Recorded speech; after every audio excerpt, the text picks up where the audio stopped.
So let's talk about power. Not the kind you see in Marvel movies where a guy in a cape punches a big purple alien. I'm talking about the real world stuff.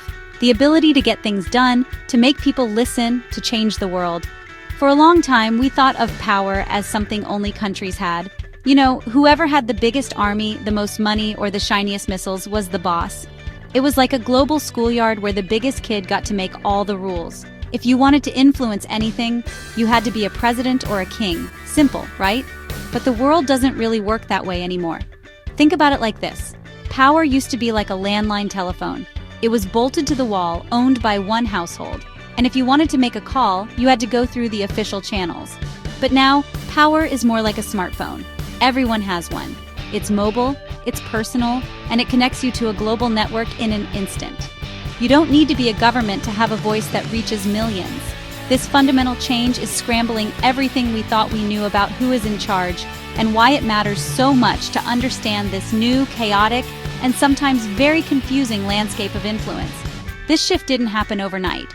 It was a slow burn, a gradual evolution. Power began leaking from the hands of the few and started seeping into the hands of the many. It's not just about military might anymore. That's what we call hard power. Now, there's soft power, which is the power of attraction. It's the ability to make others want what you want. Think about Hollywood movies, K-pop music, or a viral TikTok dance.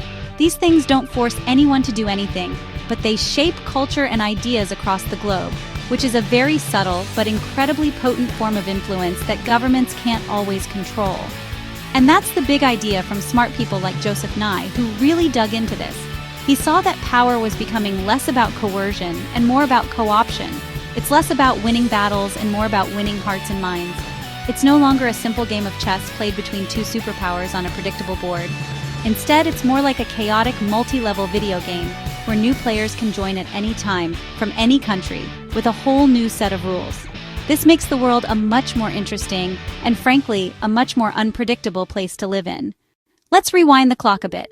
Not too far, just to a time when the world felt, well, a little more straightforward. Back in the day, global power was a pretty exclusive club.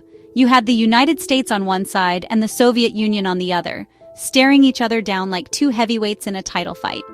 This was the Cold War era. If you wanted to know who was in charge, you just had to look at who had the most nuclear weapons. It was a terrifying staring contest, but at least you knew who was staring. Power was concentrated, it was visible, and it was almost entirely in the hands of these giant government machines. In this old model, the main way to get things done was through military force or economic muscle. If a country wanted something, it could send in the troops or it could slap on some trade sanctions. It was a very top-down system. Decisions made in Washington, D.C. or Moscow would ripple across the entire planet, affecting people in places they couldn't even find on a map. Smaller countries basically had to pick a team. It was like being in high school and having to decide if you were going to sit with the jocks or the theater kids, except the consequences were a little more serious than who you went to prom with. The tools of power were also very physical and very expensive. Building an aircraft carrier costs billions of dollars.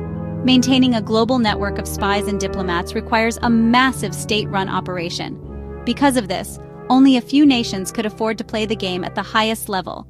Power was a resource, much like oil or gold, and it was hoarded by the countries that had the industrial and financial capacity to acquire it.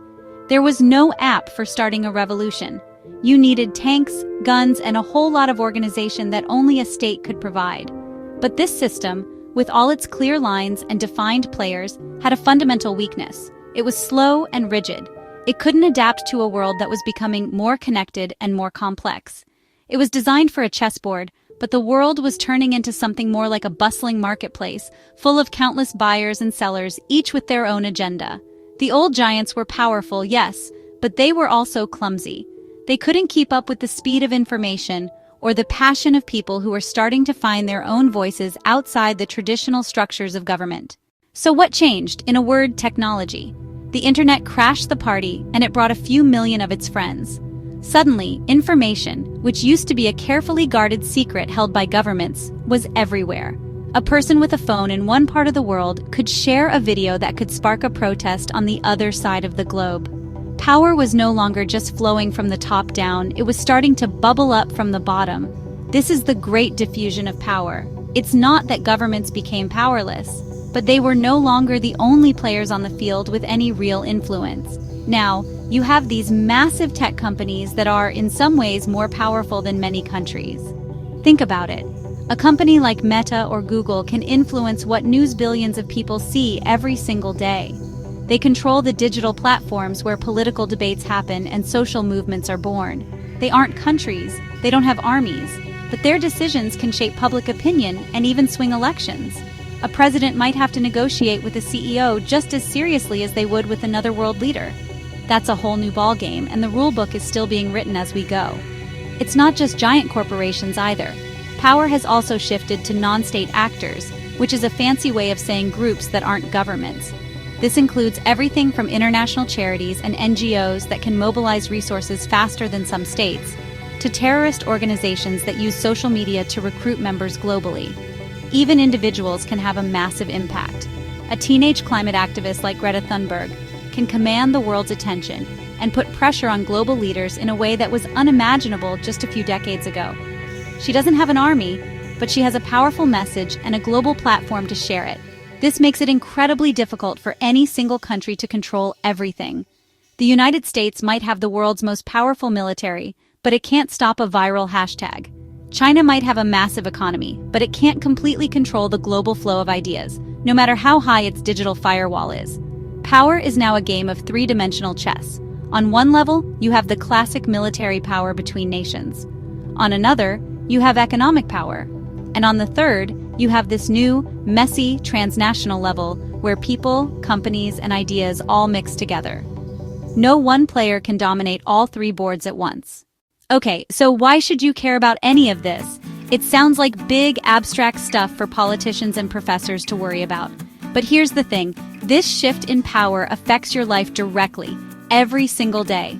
The information you see on your social media feed, the products you buy, the price of gas, and the political movements that gain traction. All of these are shaped by this new, complicated global power dynamic.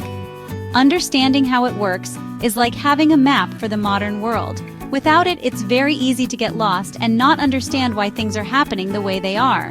When power is diffused, it means you have more opportunities to make a difference, but it also means you have more responsibility. The same tools that allow you to connect with friends and share funny cat videos can also be used to spread misinformation that can destabilize a society. Knowing the difference and understanding the source and intent behind the information you consume and share is a critical skill for being a citizen in the 21st century. It's not just about voting every few years anymore. It's about the small decisions you make every day online and in your community that contribute to the larger global conversation. This new world also requires a different kind of leadership. The old school, my way or the highway approach doesn't work so well when you have to collaborate with a dozen different partners, some of whom are companies, some are nonprofits, and some are just influential individuals. The leaders who will succeed are the ones who understand how to build coalitions, how to use soft power, and how to listen. They need to be digitally savvy and culturally aware. This is true whether you're running a country or just leading a team project at work. The skills of collaboration and network building are now essential. Ultimately, understanding these power shifts is about empowerment. It helps you see that you are not just a passive spectator in a world run by a few powerful men in suits. You are a node in a massive, interconnected network. You have the ability to influence that network, to add your voice, to support causes you believe in, and to challenge the ones you don't. The world is more complex and maybe a little more chaotic, but it's also more open. Power is no longer a possession to be held, but a current to be navigated. And the better you understand the currents, the more likely you are to end up where you want to go.